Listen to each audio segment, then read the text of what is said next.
लेता हूँ, महाराष्ट्र में मार, नॉर्थ इंडिया में चमार, राजस्थान के अंदर मीना, ये 4-5 जाति हैं जिनको मैं बड़ा भाई कहता हूँ। यही तैयार नहीं है देने के लिए, कोई विरोध कर। तो आपको रोकते हैं क्या?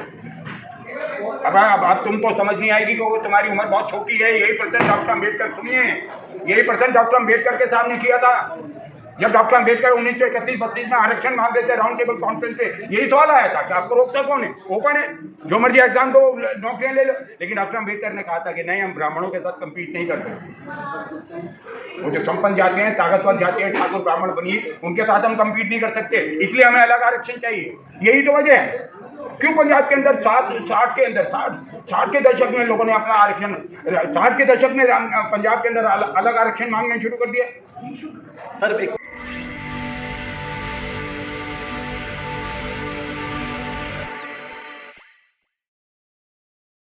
वातावरण है, सामाजिक जो वहाँ का ढांचा है, उसमें ये स्थिति है कि आप दलित उनके सामने कुर्सी पे नहीं बैठ सकते, आज भी नीचे बैठते हैं। ये जो हमारे अपना चाय का कप भी अपनी जेब में रखता है, वो गिलास हाथ में लेके चलता है। अब इस व्यवस्था को कौन बदले? जो पढ़े लिखे लोग हैं वो छोड़ के आ जाते हैं शहर में अधिकारी बने, शहर के ये जाके ये एमपी हैं। चलिए, स्थिति बदल रही है। 2024 का जब से वर्गीकरण का फैसला आया उसके बाद से अंतर समाज में क्या बदला आपके साथ? नहीं, एक बड़ी विचित्र, आपने बहुत अच्छा सवाल पूछा। मैं समाज से ताल्लुक़ रखता हूँ, इसलिए मैंने जो इसमें अनुभव किया है, देखिए राजस्थान में इस मुद्दे को लेकर पूरे राजस्थान में आग लग गई है। जगह जगह मीटिंगें, जगह जगह बैठक। कल 1 तारीख को बहुत बड़ा सम्मेलन जयपुर के अंदर हो रहा है, और उससे पहले मैं 10वीं मीटिंग में गया हूँ, 10,000 आदमी इकट्ठा होता है वहाँ पर। ये इस मुद्दे से उनको समझ में आया कि हमारे राइट की बात है, अधिकार की बात है, पहली बारी। इसी तरह महाराष्ट्र में कितनी बारी गया हूँ, उत्तर प्रदेश में कितनी बारी गया हूँ, मध्य प्रदेश में कितनी बारी गया हूँ। मैं कहता हूँ पूरे देश से निमंत्रण आ रहे हैं। तो ये जो एक चेतना पैदा हुई है अधिकार के लिए, कि हमारे भी कोई अधिकार है। अभी तो मैं सच मानता हूँ कि हमारी समाज अपने अधिकारों के बारे में जानती नहीं, लेकिन इस जजमेंट ने बहुत बड़ी चेतना पैदा की है समाज में। अच्छा, मेरे एक चलते एक आखिरी सवाल है कि जिस तरीके से आपने आरक्षण में वर्गीकरण की मांग की थी कि बाबा साहब ने जो हमें 15% आरक्षण दिया था, कुछ लोगों का मानना है कि जो बाबा साहब ने 15% आरक्षण हमें दिया था, उसको छोड़ करके हम और आरक्षण क्यों नहीं मांग सकते, जैसे ब्राह्मणों ने EWS ले लिया? अब आप देखिए, अब आप एक ऐसा सवाल कर रही हैं। हम लोग अपने आप को मुर्दा कौन कहते हैं? हमारा भाई हमें देने को तैयार नहीं है, हमारा भाई हमारा हक देने को तैयार नहीं। आप कह रहे हैं ब्राह्मणों का चीज में, हमारी कौन सुन रहा है? हमारी सुन कौन रहा है? पहले तो हमारा जो भाई है उसी से कह रहे हैं, हम अपने भाई से कभी तो हमारा हिस्सा तो दे दे। भाई का मतलब क्यों? हमारा बड़ा साथी, हमारा बड़ा नाम लेके होता है। मैं नाम भाई को लूँ, जो भी नाम लेता हूँ। महाराष्ट्र में मार, नॉर्थ इंडिया में चमार, राजस्थान के अंदर मीना, ये 4-5 जाति हैं जिनको मैं बड़ा भाई कहता हूँ। यही तैयार नहीं है देने के लिए, कोई विरोध कर। तो आपको रोकते हैं क्या?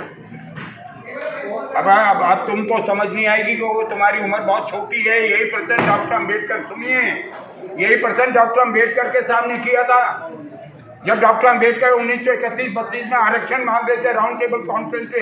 यही सवाल आया था कि आपको रोकता कौन है? ओपन है, जो मर्जी एग्जाम दो, नौकरियां ले लो। लेकिन डॉक्टर अम्बेडकर ने कहा था कि नहीं, हम ब्राह्मणों के साथ कम्पीट नहीं कर सकते।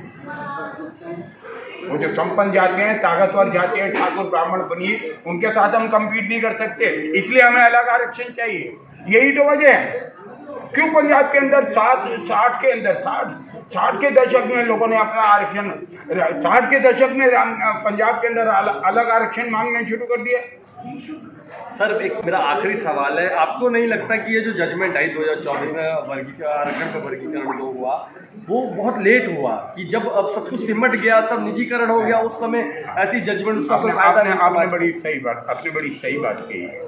और इसमें मैं एक्चुअली सुप्रीम कोर्ट का तो मैं नहीं कहूँगा, क्योंकि सुप्रीम कोर्ट ने तो बहुत जजमेंट दी है। 1976 में N Thomas versus State of Kerala के अंदर जस्टिस कृष्णा अय्यर ने कह दिया था कि भाई आरक्षण गरीब लोगों तक नहीं जा रहा। 1975 में जस्टिस अय्यर ने कहा था कि आरक्षण का लाभ नीचे तक नहीं जा रहा, और कहा था कि आरक्षण झाड़ू वाला अपॉइंट करने के लिए नहीं है। आरक्षण का उद्देश्य अधिकारी को अपॉइंट करना, समझ रहे हैं? झाड़ू वाला नहीं, झाड़ू वाले की तो नौकरी में आरक्षण का मतलब ही नहीं है। वो आदमी करता जो कोई नहीं करना चाहता, तब हमारा आदमी काम करता है।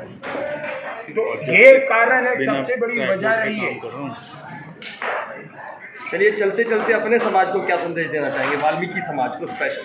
नहीं बस वो मैं यही ना मैं तो ये कह रहा हूँ ना, जैसे मैं दिल्ली की बात करता हूँ, हम इतना बड़ा जजमेंट लेकर आए, दिल्ली खामोश बैठी, दिल्ली में कोई हलचल नहीं दिख रही।